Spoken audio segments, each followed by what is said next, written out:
Et on repart les amis, on repart avec Louis-Alexis Gemini, donc le directeur général de Deezer pour la France. Louis-Alexis, je le disais tout à l'heure, et tu le sais parce qu'il y a un moment qu'on se parle, et puis moi je parlais aux dirigeants de Deezer, t'étais même pas né.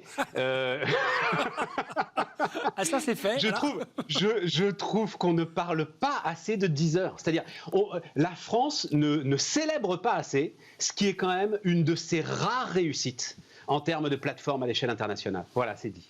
Mais je te remercie. Je ne sais pas comment tu peux répondre à ça, mais déjà en te remerciant, puisque depuis toutes ces années, tu célèbres les boîtes de la French Tech et Deezer en particulier. C'est vrai qu'on a un petit peu du mal à s'approprier nos succès, et on n'est peut-être pas non plus, nous, très bons en communication de l'entreprise vers le grand public, au-delà de notre métier de vente de la musique et des abonnements. C'est un sujet que j'étudie en ce moment, pour tout te dire, parce qu'il y a quand même un grand retour à la consommation made in France, que donc le fait que Deezer soit un champion français est aussi un atout de différenciation par rapport à nos concurrents anglo-saxons.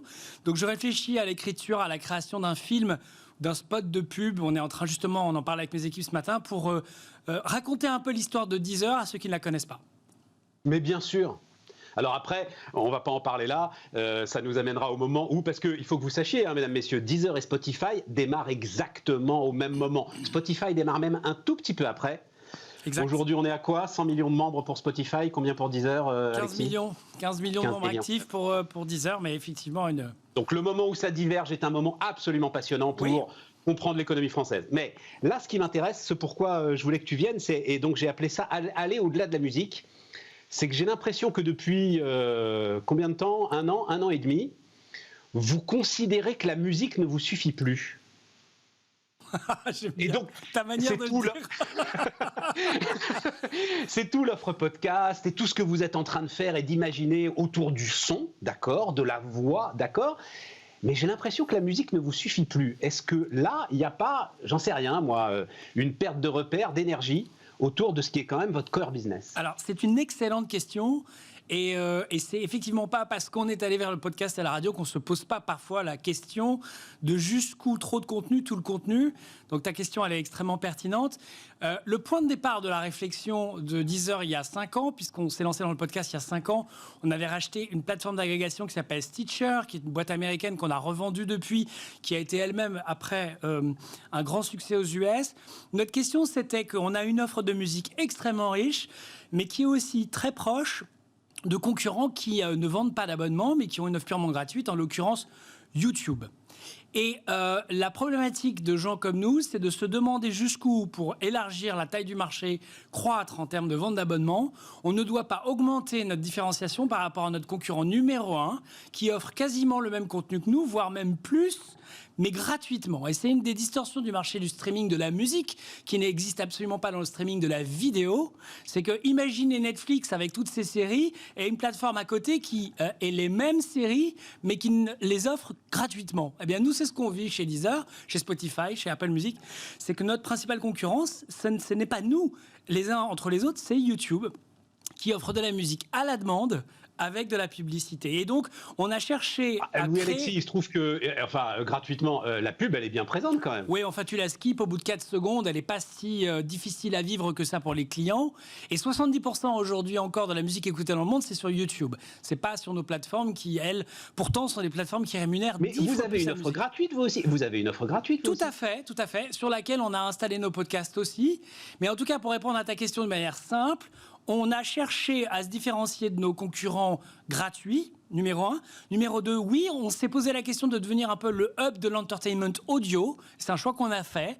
D'où les podcasts, d'où les radios en direct, qui sont aussi nos partenaires. Et ça fait partie d'une réflexion éditoriale. Maintenant, est-ce qu'on perd un petit peu de vue l'importance de la musique?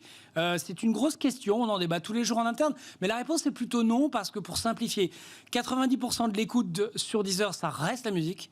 10%, c'est les podcasts et les radios. C'est une très belle offre de complément, mais le cœur de notre proposition reste musical. Ce sont les mêmes publics? Ce sont, alors, par nature, s'ils sont sur la plateforme, ce sont les mêmes publics. C'est-à-dire qu'en gros, ceux qui écoutent des podcasts écoutent aussi de la musique. Mais on peut considérer que ceux qui sont plutôt des utilisateurs de podcasts sont un peu plus âgés que la moyenne d'âge de nos abonnés. C'est un public un petit peu plus âgé, 35+, CSP moyen, CSP+. Donc il y a une petite tendance à être dans un secteur de nos clients, qui sont d'ailleurs les bons clients, puisqu'ils payent, et ils payent régulièrement le service tous les mois. Donc on essaie de les choyer en leur amenant une expérience où tous leurs besoins audio sont satisfaits en un seul et même endroit. Parce qu'avant, il faut se rappeler, il fallait aller sur iTunes, il fallait aller sur iRadio. Voilà, on essaie de proposer un service intégré. Et on arrive à avoir la même expertise parce que, enfin, là encore, je vais vous tresser des louanges, mais je ne sais pas si on ne dit pas comme ça, enfin bref, peu importe. Je vais dire du bien, voilà, faisons les choses simples. L'une des grandes forces et d'une des grandes richesses de Deezer, et on va aller justement sur la profusion de l'offre aujourd'hui, c'est justement ce choix éditorial. C'est cette idée de me faire découvrir des choses qui sont parfaitement en adéquation avec ce que j'ai envie d'entendre. On arrive à avoir la même expertise, justement? On ne se disperse pas un peu? Ah non, sur le podcast, on arrive à avoir la même expertise. On arrive vraiment à recommander des podcasts qui sont équivalents à ceux que nos clients écoutent déjà. Et puis, avec cet enjeu permanent de ne pas les enfermer dans ce qu'ils connaissent déjà, mais leur faire découvrir des choses nouvelles. Oui, ça se fait grâce à la metadata, c'est-à-dire que toute l'information qu'on reçoit de nos partenaires, y compris les radios qui nous livrent leur podcast en replay, l'enjeu, c'est que ces fichiers numériques soient associés aux bons mots-clés pour que nos algorithmes de recommandation puissent faire le travail intelligemment. Et quand ce n'est pas le cas, on a des équipes et des logiciels et une technologie autour de l'intelligence artificielle qui requalifie les contenus pour les amener à la bonne personne au bon moment. Une fois que j'ai dit ça, on a 50 personnes sur 550, c'est-à-dire quand même 10% de l'équipe de Deezer qui fait de la curation éditoriale à la main, de manière totalement humaine. Nos playlists et nos podcasts, après, sont triés et rangés dans des thématiques qui, elles, ne sont pas algorithmiques. Elles sont faites par soit des curateurs de podcasts, des éditeurs, on appelle ça, nous, dans notre jargon.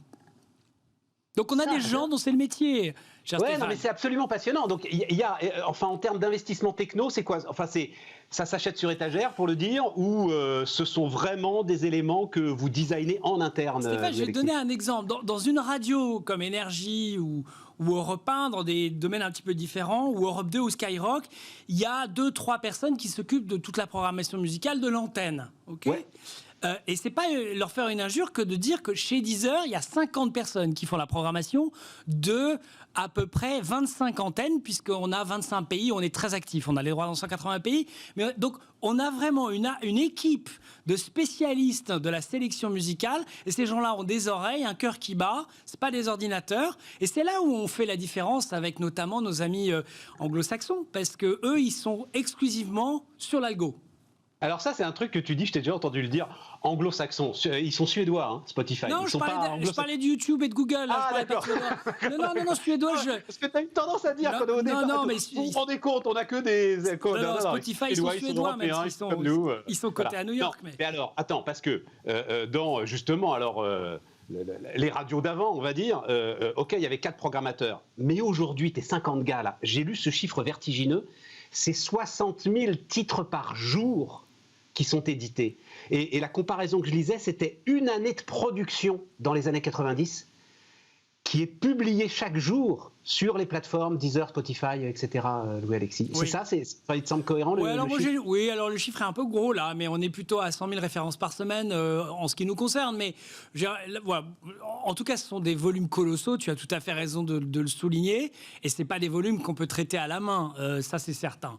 Pour autant, dans ces 100 000 fichiers, sincèrement, il y en a 0,1% qui valent le coup d'être publiés, d'être rassemblés et recommandés à nos clients. Il faut aussi rester calme.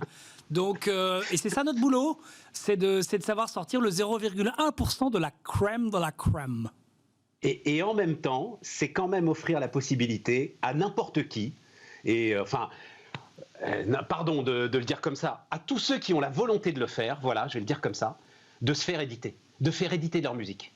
Absolument. D'enregistrer leur musique, de faire éditer leur musique et de diffuser leur musique. C'est un moment incroyable qu'on vit quand même, vous, Alexis. C'est un moment d'autant plus incroyable que je vais te donner un scoop pour ton émission. Je fais partie de ces jeunes gens qui rêvent depuis toujours de sortir leur musique, d'être des artistes accomplis, d'être diffusés sur les réseaux. Et je suis en train de vivre mon rêve grâce à Deezer et aussi à mes concurrents. Puisque tu vas fausser les algorithmes, toi. Je vais te retrouver dans ma playlist. Et j'en parle ici, mais j'en parle même pas avec mes équipes parce qu'il est hors de question qu'elles favorisent ma musique. Mais ce week-end, je vais sortir un hommage au Daft Punk. Figure-toi que ça fait 26 ans que je travaille dans l'industrie de la musique et du divertissement en France, que j'ai accompagné les Daft sur M6 à la grande époque, avec tous leurs clips, leurs événements incroyables, et que là, ils viennent de se séparer. Eh bien, moi, je fais de la musique électronique dans ma chambre depuis à peu près 20 ans. Et bien là, je vais sortir sur toutes les plateformes un hommage au Daft Punk. Donc c'est effectivement, même quand on est un vieux rabougri de 50 ans, une occasion unique de pouvoir vivre son rêve d'être un artiste. Après, seul le talent nous départagera. Et tu imagines que parmi 100 000 références par semaine, toutes les musiques ne sont pas bonnes. Mais c'est là où on a des gens avec des oreilles pour en faire la sélection. Un dernier mot, quelques secondes. Alors, c'est pas déjà fini, j'espère. Ton extension internationale, et si, malheureusement. Ton extension internationale, le Brésil, le pari là, de Deezer, c'est le Brésil ? C'est le Brésil, c'est l'Allemagne, c'est le Mexique, c'est le Moyen-Orient. Je viens de résumer les principaux paris de Deezer à l'international.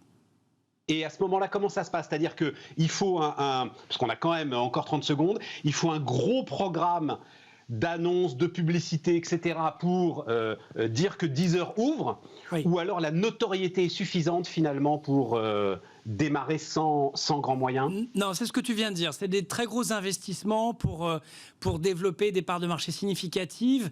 Le Brésil, ça fait 7-8 ans qu'on y est, l'Allemagne 10 ans, donc ce sont de longues histoires. C'est là où une French Tech comme la nôtre a besoin d'actionnaires qui nous suivent, parce que pour investir dans ces pays, il faut des moyens conséquents et ça ne peut pas se faire simplement sur notre bonne mine et notre notoriété en France. On doit construire dans chaque pays une notoriété locale avec des équipes locales. On a 25 personnes à Berlin pour l'Allemagne, on en a 35 à Dubaï pour le Moyen-Orient. C'est des investissements humains et marketing. Merci Louis-Alexis. Et puis donc à bientôt Stéphane. Pour ce film qui défendra la plateforme de la French Tech. Les amis, on se retrouve lundi. Demain, Aurélie Planex et nous on se retrouve lundi.